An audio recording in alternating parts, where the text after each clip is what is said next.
구약성경 가운데서 이사야서, 또 특별히 예언서, 선지서 가운데서 이사야서는 가장 복음적인 구약성경이요 가장 복음적인 예언서라고 일컬어지고 있습니다. 그 이유는 구약성경 가운데서 가장 탁월하게 복음의 진수를 증거하고 있기 때문입니다. 이사야서의 마지막 두 장, 오늘 본문 말씀이 있는 이 마지막 두 장은 바로 복음적 희망을 완성하는 새하늘 새 땅을 약속하고 있습니다. 사실 이 이사야서의 말씀은 여러 가지 별명이 있는데 그 가운데 또 다른 별명 한 가지는 신구약 성경의 축소판이다 라고 하는 별명이 있습니다. 이사야서는 전체 66장으로 이루어져 있습니다. 그런데 신구약 성경 역시 구약 36권, 신약 27권, 총 66권으로 이루어져 있지요. 이사야서를 크게 세 부분 혹은 아니면 두 부분으로 나눌 수 있습니다. 그런데 두 부분으로 나눌 때 1장부터 39장까지는 심판과 저주에 대한 선언의 말씀입니다. 마치 구약 39권의 내용과도 비슷합니다. 실패한 인간에 대한 심판. 그러나 40장부터 66장까지는 회복에 관한 복음적 선언입니다. 메시아를 보내주셔서 회복시켜 주실 것이다. 하나님이 도와주실 것이다. 마치 신약 27권의 주제와도 비슷한 맥락입니다. 그리고 제일 마지막 65장 끄트머리는 새하늘 새 땅 새 예루살렘에 관하여 말씀하고 있는데 마치 신약 성경 제일 마지막 요한계시록의 21장에 나오는 새 하늘 새 땅 새 예루살렘과 오버랩이 되는 그런 부분이 있습니다. 그래서 이사야서는 신구약의 축소판이다라고 이야기하기도 합니다. 그러니 가장 복음적 메시지를 전한다라고 해도 무방할 것입니다. 하여간 이사야서의 마지막 두 장, 오늘 본문 말씀이 있는 이곳은 새하늘과 새 땅, 즉 복음적 희망을 완성하는 약속을 전해주고 있습니다. 우리는 지금 옛하늘 그리고 또 옛 땅 보고 있는데 그것은 옛하늘 옛 땅은 다 지나갈 것입니다. 그리고 이제 새로운 환경, 새로운 질서, 새로운 창조 속에 전개되는 완전한 하나님의 나라가 다가오고 있습니다. 복음의 결론은 완성된 하나님의 나라가 우리를 기다린다라는 것입니다. 그게 복음의 결론입니다. 완성된 그 하나님 나라가 있는데 거기에 우리가 들어간다. 이게 결론입니다. 이것이 결국 성경 66권이 약속하는 복음의 결론. 이사야서의 말씀은 바로 그것을 전체 66장을 통해서 전해왔습니다. 오늘 우리에게 주시는 하나님의 말씀은 그 이사야서의 결론적 메시지를 전해줍니다. 본문 65장 17절 말씀입니다. 보라, 내가 새하늘과 새 땅을 창조하나니 이전 것은 기억되거나 마음에 생각나지 아니할 것이라. 또 66장 22절 말씀입니다. 내가 지을 새하늘과 새 땅이 내 앞에 항상 있는 것 같이 너희 자손과 너희 이름이 항상 있으리라. 흔히 하나님 나라에 대하여서 시간적으로 생각을 해볼 때 하나님 나라의 현재성이라는 것이 있고 하나님 나라의 미래성이라고 하는 것이 있습니다. 물론 이 양자는 균형을 이루어야 합니다. 하나님 나라의 현재성과 하나님 나라의 미래성이 균형을 이루어야 합니다. 하나님 나라의 현재성이라고 하는 것, 그것은 지금 여기에서 우리가 실현해야 할 하나님 나라에 대한 책임과 비전을 말합니다. 그리고 하나님 나라의 미래성이라고 한다면 그것은 내세적 하나님 나라, 즉 쉽게 이야기하면 소위 예수천당이라고 하는 구호 속에 고스란히 녹아있는 그런 부분입니다. 이 두 가지가 균형을 이루어야 한다는 겁니다. 현재성만 지나치게 강조를 함으로 말미암아서 하나님 나라의 그 미래적 소망, 이것을 약화시키지 말아야 합니다. 또한 저 미래성만 강조하여서 지금 여기에서 현실성을 잃어버린다든지 혹은 이 땅에서 마땅히 천국 시민으로 살아가야 할 그 의무를 잊어버리게 되는 일, 이것 또한 잊지 말아야 합니다. 이렇게 되면 안 된다고 말입니다. 그런데 현대 교회들, 특별히 한국 교회들이 많은 그런 어떤 타박을 당하고 또 한국교회가 흔들리고 또 신뢰를 상실하고 있다고 그러지요. 그런데 그렇다라고 한다면 그 이유는 도대체 무엇일까? 특별히 하나님 나라와 결부시켜서 본다라고 한다면, 현재성 혹은 아니면 미래성이라고 하는 이 부분에서 본다라고 한다면 무엇이 문제일까라는 겁니다. 그 이유는 오늘의 영적 지도자들 그리고 성도들이 오히려 내세의 소망을 잃어버렸기 때문은 혹 아닐까요?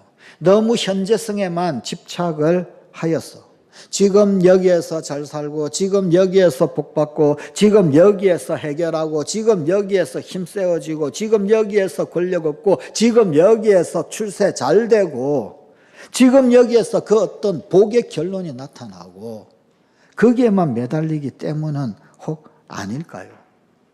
성관 가족 여러분, 우리가 참으로 내세 천국의 실제를 믿는다라고 한다면 현세에서 구차하게 돈에 매달리고, 현세에서 구차하게 출세에 매달리고, 현세에서 구차하게 권력에 매달리고, 현세의 물질적 성공과 행복에만 집착할 필요가 있겠습니까? 아니, 오히려 현세에서 집착하다 보니 정말 종국적으로 하나님께서 주마 약속하신 상급, 하나님께로부터의 종국적인 칭찬, 하나님으로부터의 종국적인 모든 보상들, 그 상급들은 오히려 이 땅 가운데서 다 쏟아버리고 얻게 되는 것은 아닌지요. 우리의 믿음의 선배들, 그들이 내세를 믿지 않았다라고 한다면 그들은 왜 핍박을 받았을까요? 그들은 왜 신앙의 절개를 지켜가면서 그렇게 고난의 현장 가운데서도 끝까지 하나님을 구주라고 고백하며 그렇게 거룩한 그 희생적 믿음 증언을 했겠습니까? 그분들은 모두 완성된 새하늘 그리고 새 땅의 비전을 바라보고 있었던 것입니다. 내가 종국적으로 가야 할 곳은 죄 많은 이 세상의 땅이 아니라는 겁니다. 새하늘, 새 땅, 새 예루살렘, 거기에 내가 들어가고 거기에서 나의 결론이 완전히 이루어진다. 그것을 알고 믿었기 때문입니다. 그렇다라고 한다면 이사야서의 이 결론이 약속하는 새하늘과 새 땅, 그곳은 도대체 어떤 곳입니까? 첫째로 주님의 백성들을 위하여 예비된 곳입니다.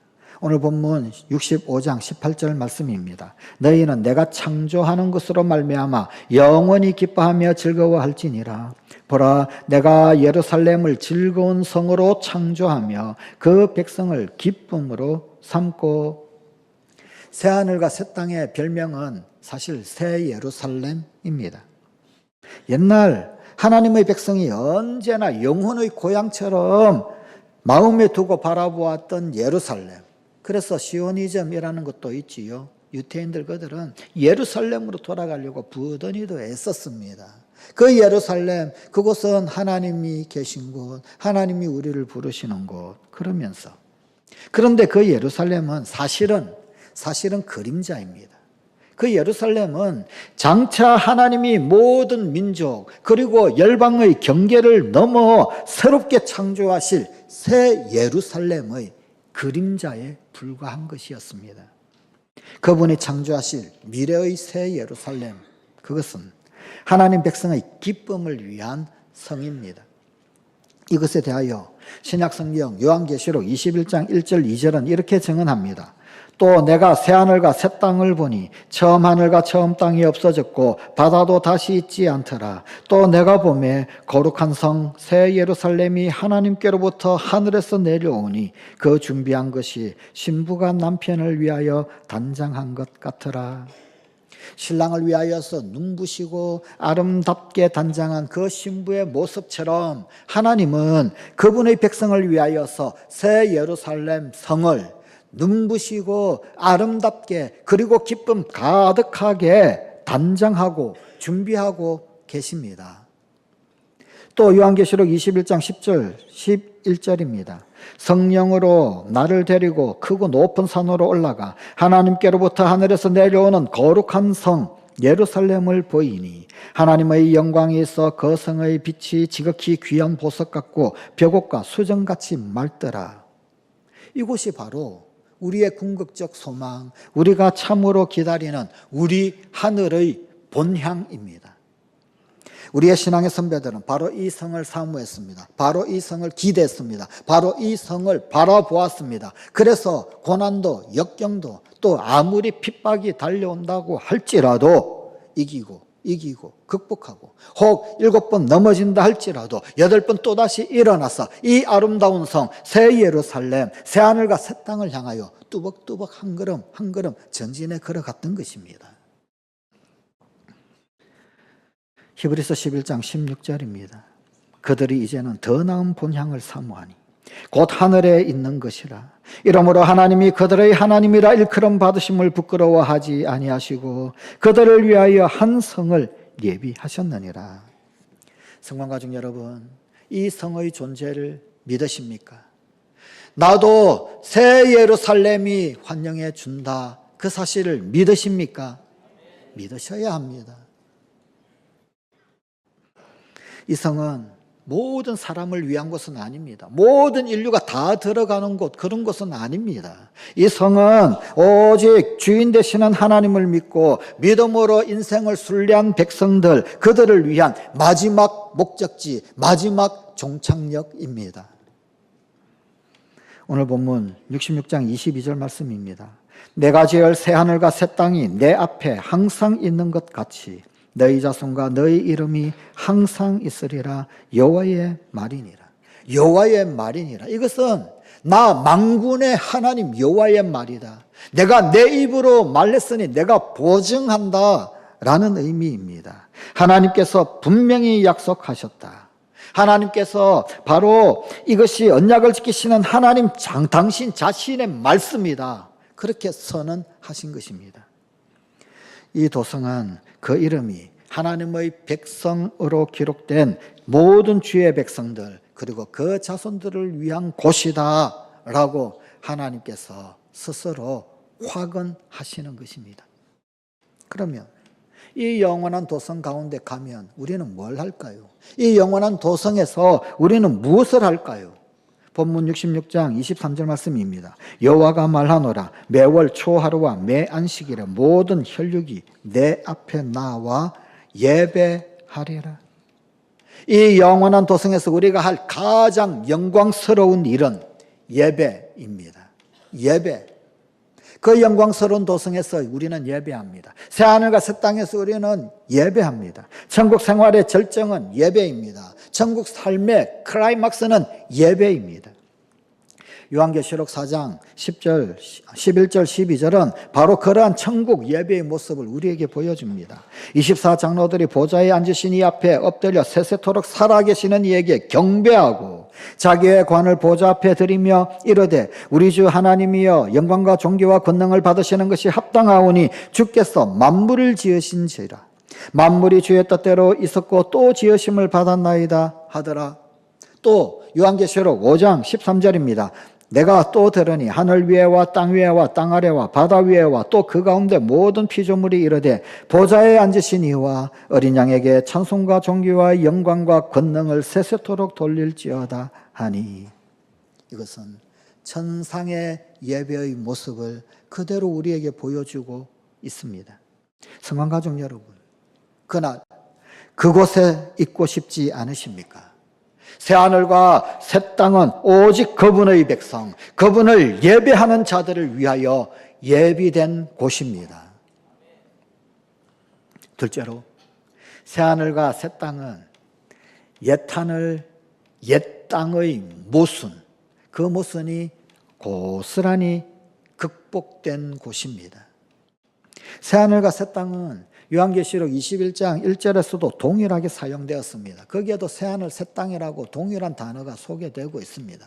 그런데 요한계시록에 소개된 이 새롭다라고 하는 뜻의 헬라어는 카이네라고 하는 말을 쓰고 있습니다.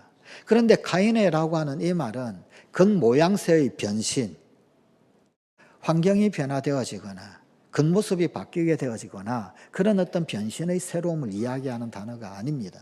이 카이네라고 하는 이 말은 본질적인 새로움, 근본적인 변화를 의미합니다. 근본적으로 본질적으로 완전히 바뀌어 새롭게 되었다라고 하는 의미가 카이네라고 하는 말입니다. 즉 새하늘 새 땅 그것은 질적으로 근본적으로 모든 것이 완전히 새로워진 질적으로 전혀 다른 그런 하늘 그런 땅 그것을 뜻합니다. 이 동일한 단어가 요한계시록 21장 5절에서도 사용이 됩니다. 보라 내가 만물을 새롭게 하노라. 하나님께서 근본적으로 본질적으로 완전히 바꾸셔서 새롭게 하시겠다 그런 말입니다. 우리가 살고 있는 이 세상 사실 옛날에 비하여서 참 문면적으로 얼마나 발달하고 편리해져 있는지 모릅니다. 특별히 우리 한국 사회 그냥 빨리빨리의 대명사인 이 문화 그래서 얼마나 새로운 것들이 많이 생기고 얼마나 급변을 하고 있는지 모릅니다. 정말 편리해졌고요. 그래서 정말 효율적으로 그렇게 시스템이 돌아가는 듯합니다. 그렇지만 가만히 그 속을 들여다보면 이전보다도 훨씬 더 높은 수위의 위기, 훨씬 더 큰 위험 속에서 살고 있습니다. 핵무기의 위험은 가면 갈수록 점점 더 고조되고 있지요. 생로병사 그리고 또한 그 많은 병들, 의학이 비약적으로 발달하면 그 모든 것들을 치료할 수 있을 것 같은데 이전에는 듣지도 보지도 못했던 그 병들이 또 왜 그렇게도 수도 없이 많이 발병을 하는지 더 많은 병들이 생겨나고 더 많은 목숨의 위험들이 있지 않습니까? 무엇보다도 환경오염 또 혹은 아니면 미세먼지 등등으로 허덕이고 있습니다. 겉으로 볼 때는 발전한 것 같고 새로워진 것 같고 좋아진 것 같은데 그런데 근본적으로 비추어 보니까 사실은 훨씬 더 위험이 더 커져가고 고조만 되어져 가더라는 거예요.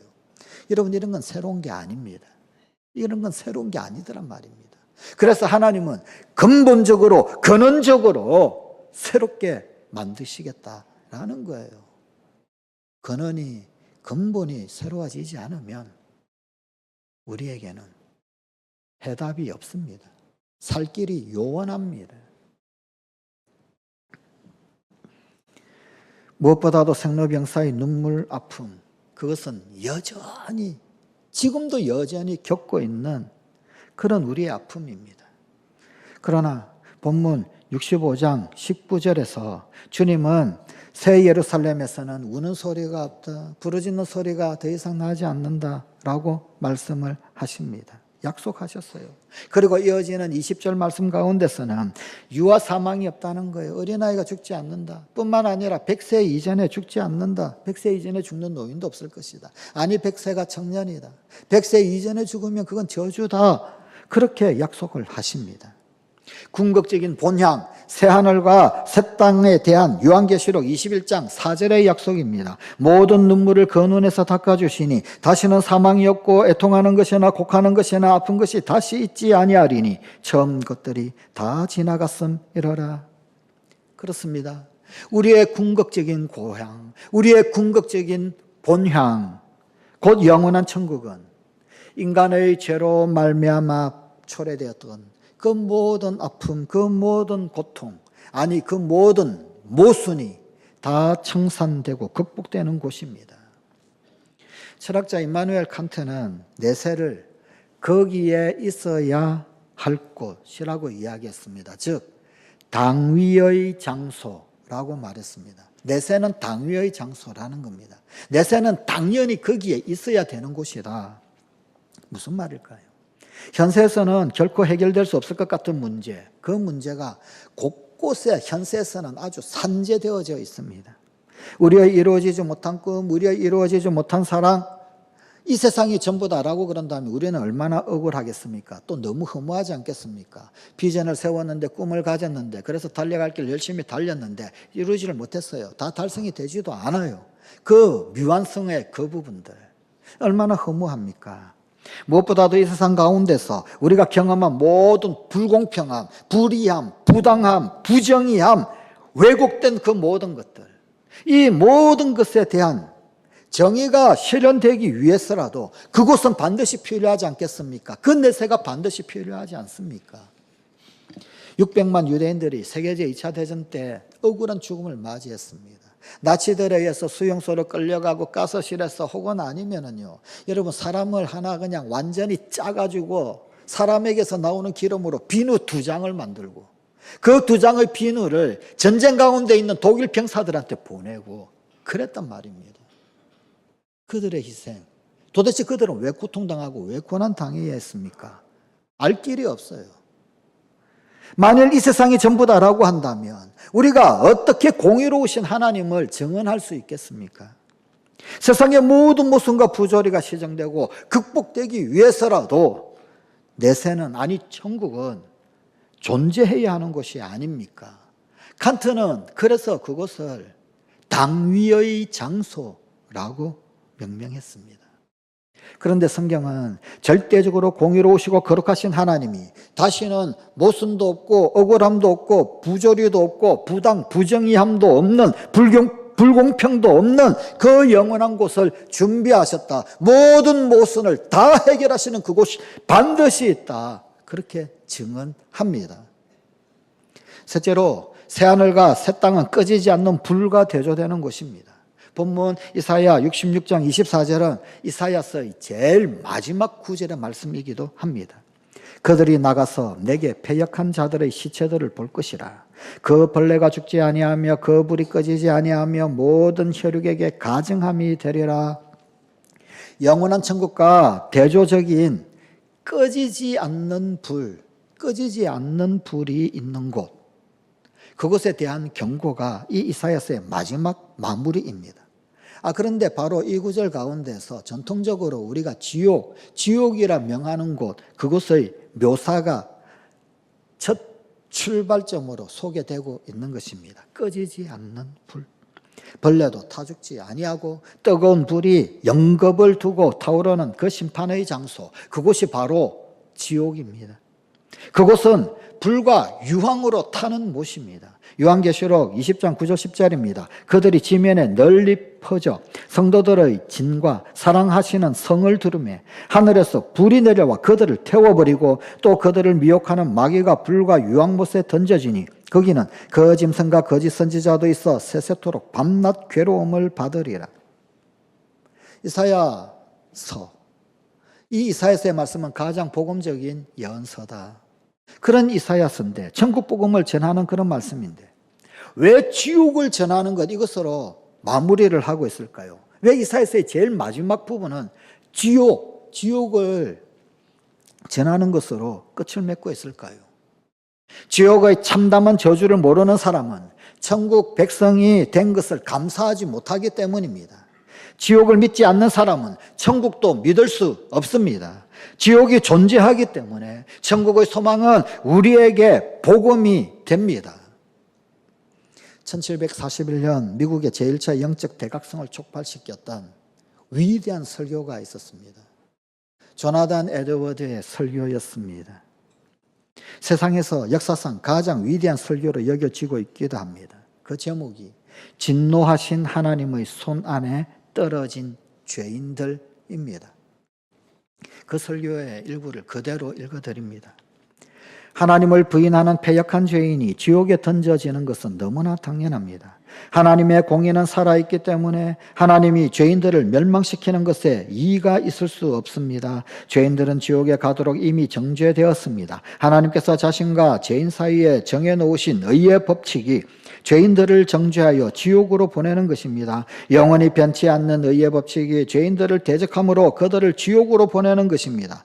전능하신 하나님의 진노의 맹렬함을 잠깐 동안 겪는 것도 무시무시한데 죄인들은 영원토록 그 고통을 당해야 합니다. 그 격렬한 고통은 끝이 없다는 것을 기억하십시오. 아무런 구원자도 없고 고통도 끝이 없으며 형벌이 약해짐도 없고 전혀 휴식도 없는 완전한 진노를 경험해야 합니다. 그 절대적이고 무자비한 진노의 부흥과 실험하여 수억만 년을 보내야 하는 것입니다.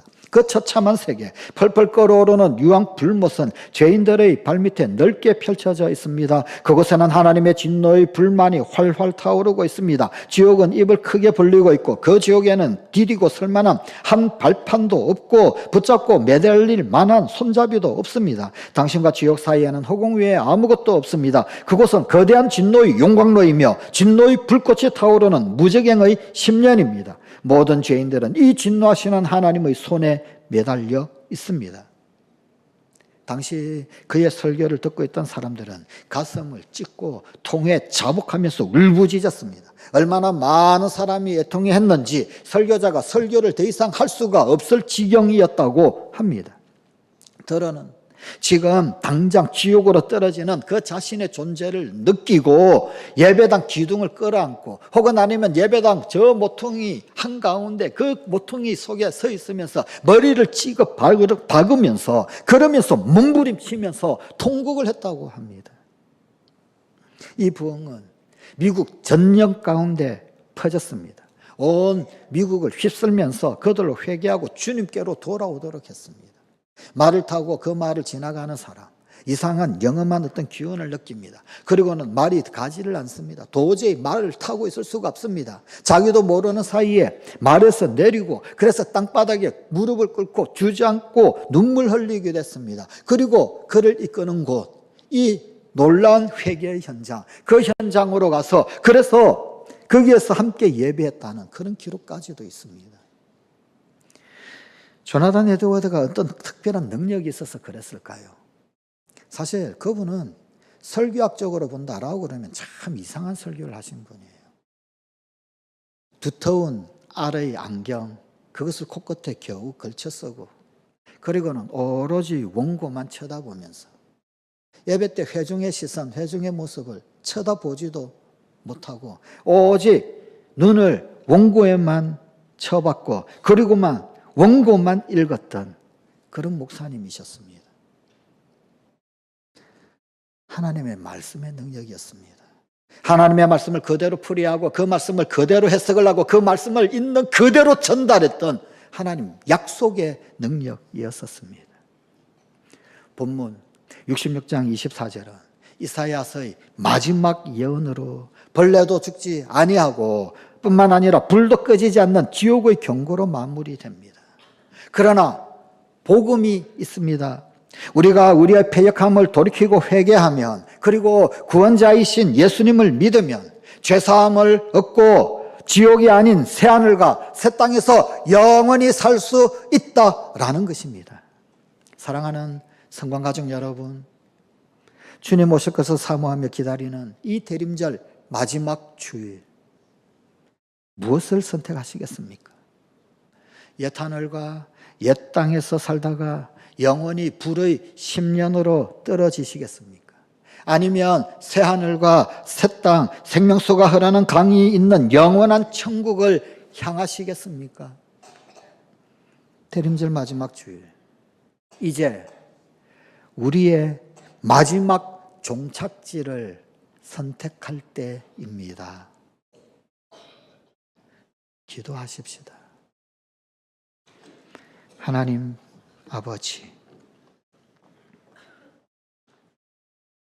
이 대림절 마지막 주일, 우리의 마지막 종착지를 분명하게 선택하게 하여 주시옵소서. 옛하늘 옛 땅에서 살 것인지 아니면 새하늘과 새 땅의 그 주인공이 될 것인지 생명수가 흐르는 강이 있는 그 영원한 주님 우리를 위하여 예비하신 그 초소의 주인공이 될 것인지 주님 우리를 위하여 준비하시고 예비하신 새하늘과 새 땅이 있고 우리가 그곳의 주인공이 된다면 오늘 여기 이곳 가운데서 7번 넘어질지라도 8번 일어나는 우리 성관가족이 되게 하여 주시옵소서.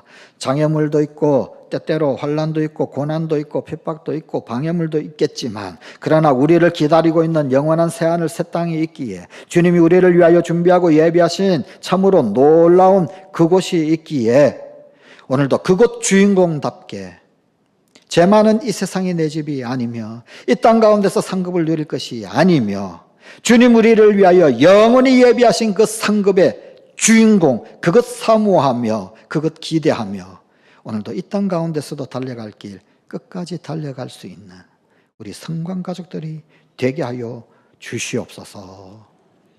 우리 주 예수님 이름으로 기도드리옵나이다. 아멘.